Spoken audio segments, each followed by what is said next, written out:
Hi, I'm Ava, and this is the story of how my husband thought he could outsmart me. It started with whispers in the dark, bank transactions I never made, and a name, Celine Vero, that I had never heard before. Marcus, my husband, wasn't just planning to leave me, he was planning to take everything, but he underestimated me. He thought I would crumble. Instead, I moved first. I protected what was mine, and 1 week later his entire plan backfired.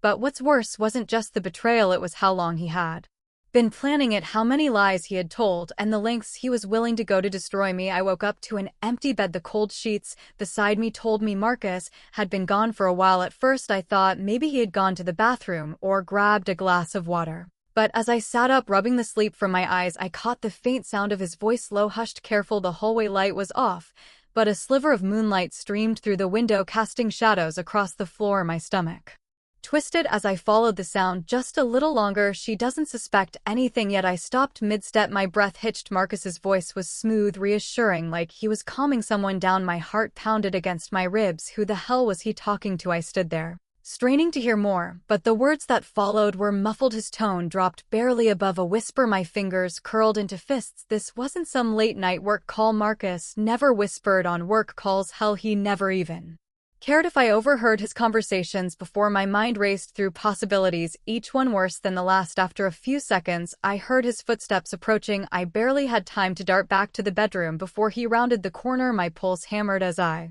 slid under the covers, faking sleep. A moment later, I felt the bed dip. His weight shifted beside me, but I kept my breathing steady. A few minutes passed, and then he exhaled, slowly, relaxed, like nothing had happened. I turned over, blinking up at him. Where were you? My voice came out soft, groggy, like I had just woken up. Bathroom, he muttered without hesitation. A lie. And the phone call? Marcus barely flinched. Just a client, had to smooth out some details for a case. I stared at him, watching for any sign of hesitation. He met my gaze, unreadable, as always. Maybe I was overthinking, maybe it really was work, but that whisper, that sentence, she doesn't suspect anything yet. I swallowed the lump in my throat and forced myself to roll over. My mind was screaming at me, but I ignored it. Not tonight, not yet. The next morning, I woke up before Adrian. He was still fast asleep, his arm draped across the pillow where my head should have been. I slipped out of bed, grabbed my phone, and padded barefoot to the kitchen. I didn't usually check our bank accounts. Marcus handled most of the finances, and I had never given it much thought, but something felt off. I scrolled through the transactions, my stomach tightened. $500, $1,200, $750, $2,000, a dozen withdrawals over the past 3 months, all relatively small, but frequent enough to raise a red flag. Marcus and I shared expenses, mortgage, utilities, groceries, but we also had separate accounts for personal spending. These transactions weren't for bills, weren't for investments, and definitely weren't for anything we had discussed. I took a shaky breath, my hands tightening around my phone. Behind me, I heard footsteps. I quickly locked my screen and turned to see Marcus leaning against the doorway, rubbing his neck. Morning, he mumbled, voice thick with sleep. What's for breakfast? I set my phone down. I was about to ask you the same thing. He smirked, stepping forward to pour himself coffee. Guess it's your turn then. I watched him take a sip, his free hand resting on the counter. I checked our bank account. This morning, Marcus froze for half a second, just long enough his grip tightened around the mug before he forced a chuckle. And there are a lot of small withdrawals. I crossed my arms. Things I don't recognize. He barely hesitated. Just small investments, a few business opportunities. Business opportunities? Marcus nodded, setting his cup down. Nothing to worry about, short-term gains, that's all. He was lying. I knew it. I just didn't know why. The rest of the day, I tried to shake the unease, but Marcus wasn't helping. He was glued to his phone, taking calls. In the other room, his screen was always face down when he set it on the table, and every time I looked at him, I felt like there was a wall between us, one that hadn't been there before.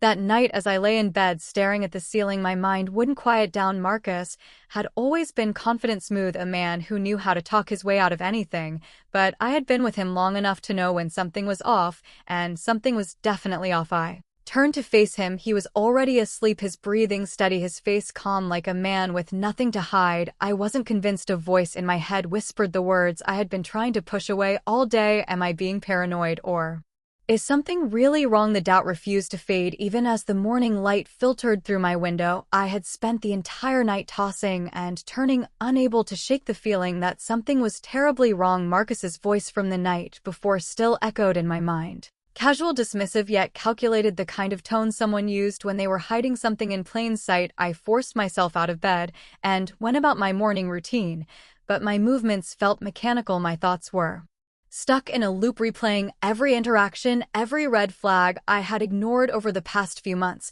And then Marcus strolled into the kitchen like nothing had changed. "Morning, babe," he said, pressing a quick kiss to my temple. "I was thinking we should probably get our financials in order, just in case of emergencies." I froze, my fingers tightening around my coffee mug.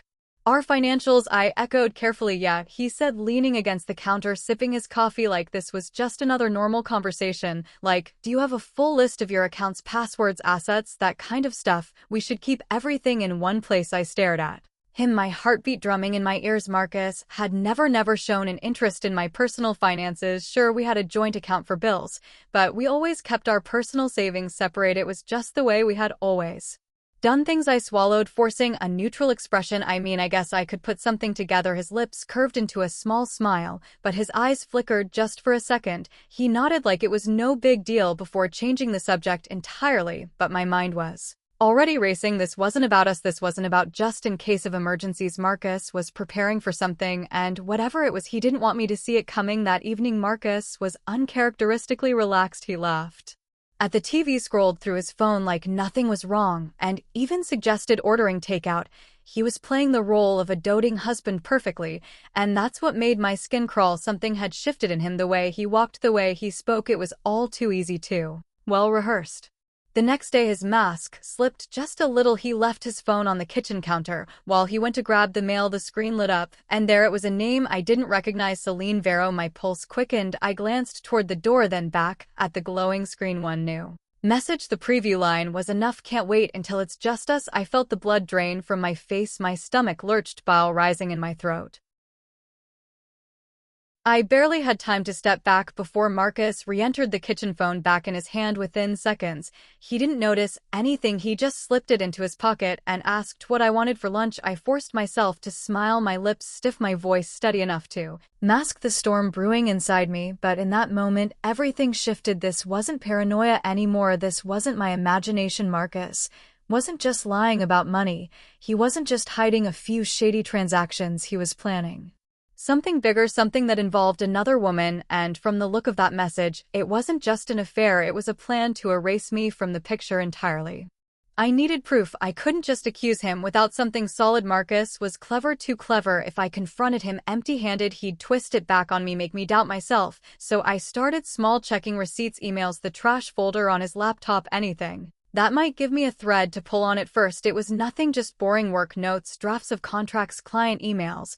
But then, tucked inside a folder labeled travel, I found an itinerary. Not for us, not for a family trip like I first hoped, but 2 one-way tickets to Barcelona booked under his name and hers. Celine Vero, departure date 3 weeks from now. I stared at the screen, my hands trembling. 2 tickets, no return flight, my vision blurred, hot tears threatening to spill. This was it. This was the confirmation I had dreaded. Marcus wasn't just planning to leave me, he was planning to start a new life with her, and he thought I'd be too blind to notice, too trusting to ever look this deep. I closed the laptop and forced myself to breathe slowly and out steady. I couldn't afford to lose control, not yet. If Marcus was planning to take everything from me, then I had to move first. I couldn't do this alone, so I called the one person I trusted most, my best friend Claire. We met at a quiet cafe across town, away from anywhere Marcus might stumble upon us. Claire listened wide-eyed as I laid everything out: the phone call, the withdrawals, the mysterious woman, and finally the tickets to Spain. Her hand shot to her mouth. "Ava, this is serious. You can't just wait for him to make his move. You need to protect yourself now." Her words settled heavy in my chest. Protect yourself. It wasn't just about heartbreak or betrayal anymore. Marcus wasn't just cheating, he was dismantling my life piece by piece. I nodded, my jaw tight. "I need to get my accounts secured. Move what I can before he drains them." Claire leaned in, gripping my hand. "And you need to document everything. Keep screenshots, printouts, anything that shows what he's doing. If this goes legal, you'll need proof." She was right. My emotions were screaming, but my brain had to stay sharp. I couldn't let Marcus see me panic, not until I had everything lined up. That night, while Marcus showered, I sat at my desk with my laptop, the glow of the screen reflecting off my glasses. My hands moved quickly, transferring funds, changing passwords, setting up alerts. Every click felt like both a victory and a betrayal, but I couldn't risk hesitation. I shifted money into a separate account under my name only one Marcus didn't know about. Then I printed copies of the ticket confirmation and the withdrawals, slipping them into a folder I tucked beneath the false bottom of my dresser drawer. By the time Marcus stepped out of the bathroom, towel around his waist, steam trailing behind him, I was already in bed pretending to scroll my phone. He leaned over, kissed my cheek, casual, relaxed, like a man who still believed he was in control, and I let him believe it. My smile was steady, my voice light, but inside my resolve hardened. Every lie he told me, every secret he tried to bury only made me stronger. He thought I'd crumble under the weight of his betrayal, but instead I was building my armor piece by piece, preparing for the day his plan came crashing down. 2 days later, I took the afternoon off work and met with an attorney downtown. His office was small, but lined with shelves of thick leather-bound books, the kind that smelled like authority. He listened carefully as I explained everything: the withdrawals, the sudden interest in my finances, the hidden tickets, and the name Celine Vero. When I finished, he leaned back, steepling his fingers. "You did the right thing coming here early. Most people wait until it's too late." His words carried both reassurance and warning. "We can put safeguards in place," he continued. "We'll flag your accounts, update your will, and lock down any joint assets. Anything major requires your approval now." He slid a document across the desk. "Read this carefully. Sign where indicated. It'll give you more control over what happens if he tries something drastic." My chest tightened as I picked up the pen. This wasn't just suspicion anymore, this was war. By the time I walked out onto the busy street, folder in hand, I felt both terrified and empowered. Marcus thought he was playing chess, but I was already learning the game. At home, I played the part perfectly. Dinners together, casual conversations, laughter at the right moments. Marcus seemed convinced that nothing had changed. If anything, he grew bolder, leaving his phone unattended more often, making longer calls in the other room, sometimes stepping outside entirely when he thought I wasn't paying attention. Every time I caught his reflection in the glass doors, my stomach knotted tighter, but my face never showed it. I smiled, leaned against his shoulder, asked about his day like I always had, and he gave me answers rehearsed, smooth, never missing a beat. I knew now that every word was a lie, every gesture carefully placed to keep me docile, but behind my nods and quiet hums of agreement, I was building a fortress. He thought he was the only one keeping secrets, but he had no idea I was already 3 steps ahead. The more he lied, the stronger my resolve became. I wasn't waiting for him to make the final move, I was setting the stage, so when the curtain finally fell, he would be the only one left standing in the dark.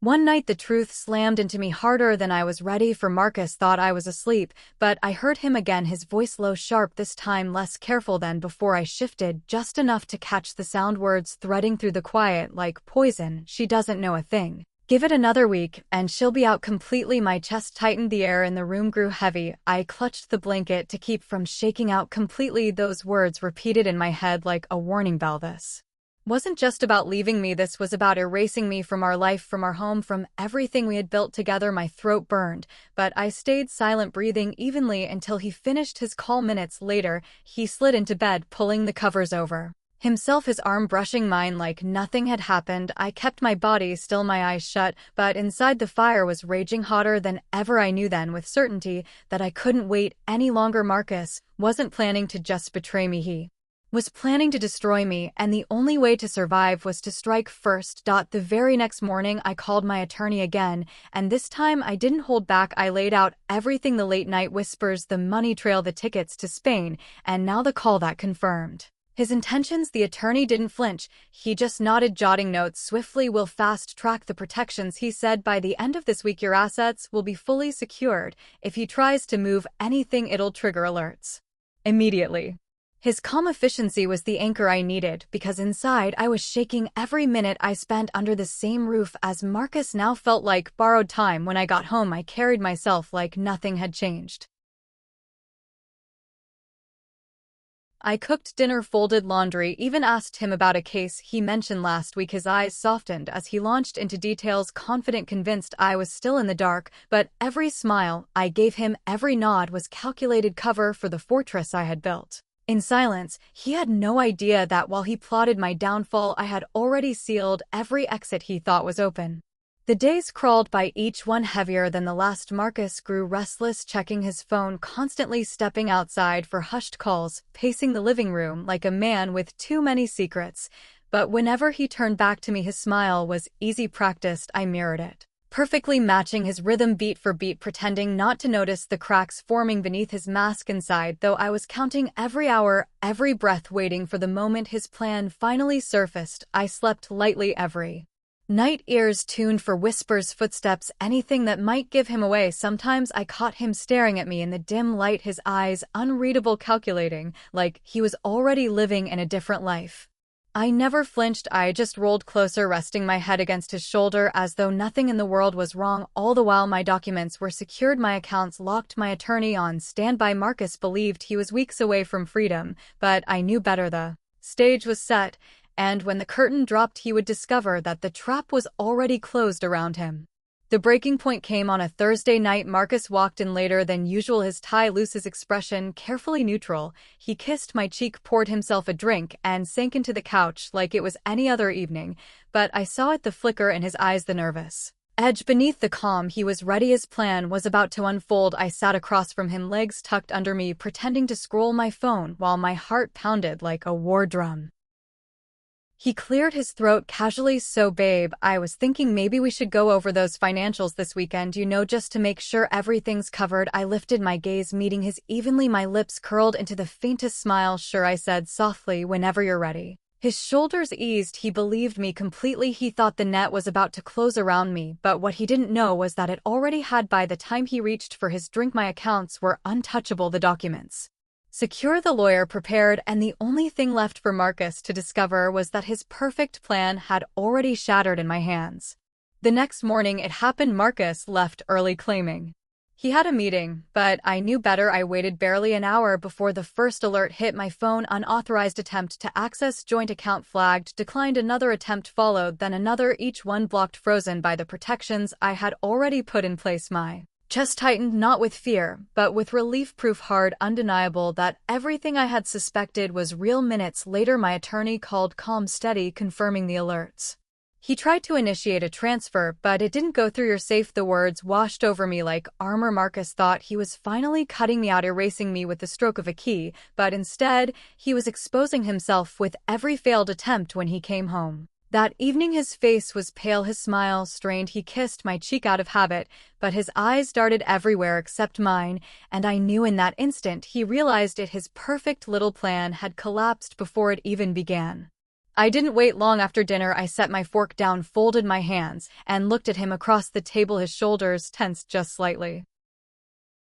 Marcus, I said calmly, is there something you want to tell me? His eyes flicked up, surprise flashing before he masked it with a smile. Tell you what. My gaze held steady. The late night calls, the missing money, the sudden obsession with my accounts. His jaw tightened, barely perceptible, then relaxed as he forced a chuckle. You're imagining things. Ava, work's been stressful, that's all. I tilted my head, studying him the way he studied juries back when he practiced law, controlled, precise, but behind the mask was panic. I could feel it between us like static. I leaned back, offering a small smile. If you say so. He blinked, unsure whether I was convinced or calling his bluff, but I didn't push. Not yet. I wanted him off balance, second-guessing himself. Every move he made from here on out was another thread unraveling, and I was ready to pull until the whole thing came apart. Over the next few days, the shift was undeniable. Marcus grew restless, snapping at small things, pacing the kitchen at night, pretending to check emails, but really just circling like a trapped animal. His calls became shorter, sharper, and when I walked into the room, he'd shove his phone into his pocket like a guilty teenager. Meanwhile, I kept my calm. I cooked dinner, folded laundry, even suggested a movie night. My smile easy, my tone light, every gesture deliberate. Marcus was unraveling thread by thread, and he didn't even realize I was the one holding the scissors. Sometimes I caught him watching me, eyes narrowed, suspicion flickering across his face, like he couldn't decide whether I was clueless or dangerous. I gave him nothing, no anger, no fear, no cracks to exploit. Just steady calm. The more control I displayed, the less he had, and soon the man who once thought he could dismantle my life was left stumbling in the ruins of his own unraveling plan. The breaking point came late Sunday. Marcus stormed into the living room, his phone clutched tight, his face pale, But determined Ava, we need to talk, he said, voice sharp, too sharp. I set down my book, meeting his eyes, calmly. Sure, what's on your mind? He hesitated, then pushed forward. I need access to your accounts now. His demand cracked through the air, raw, desperate. My lips curved just slightly. Why, Marcus? His throat worked, his excuses tangled. Something about Bill's emergencies, but the mask had slipped completely. His desperation naked before me. I stood slowly, each step deliberate, and for the first time I let my smile fade. I know about Celine, I said softly. His entire body went rigid, his knuckles whitening around the phone. The silence stretched thick, suffocating before he finally stammered, I don't know what you think you know, but it's not true. I tilted my head, steady, unwavering. Then you won't mind that everything is already protected. His eyes widened, realization crashing into him that the game was over and he had lost. For the first time since this began, I felt the weight lift off my chest. Marcus stood frozen, his plans crumbling around him piece by piece. I didn't shout, I didn't cry, I simply picked up the folder from the shelf and placed it on the table. The bank statements, the ticket confirmations, the printouts of his late-night transfers, all neatly stacked. His face drained of color. He reached for them, then stopped, realizing they were no longer weapons, but evidence against him. I slipped my coat over my shoulders, calm, steady, unshaken. You underestimated me, Marcus, I said evenly. You thought I was blind, weak, easy to erase. But you were wrong. His lips parted, words fumbling useless in the space between us. I turned toward the door, my hand resting on the knob. Without looking back, I added, I already secured everything. There's nothing left for you to take. When the door closed behind me, the cool night air filled my lungs, freedom, sharp and clean. Marcus had tried to erase me, but instead he had only erased himself. Thank you for listening my story. Please like and leave a nice comment in comments section.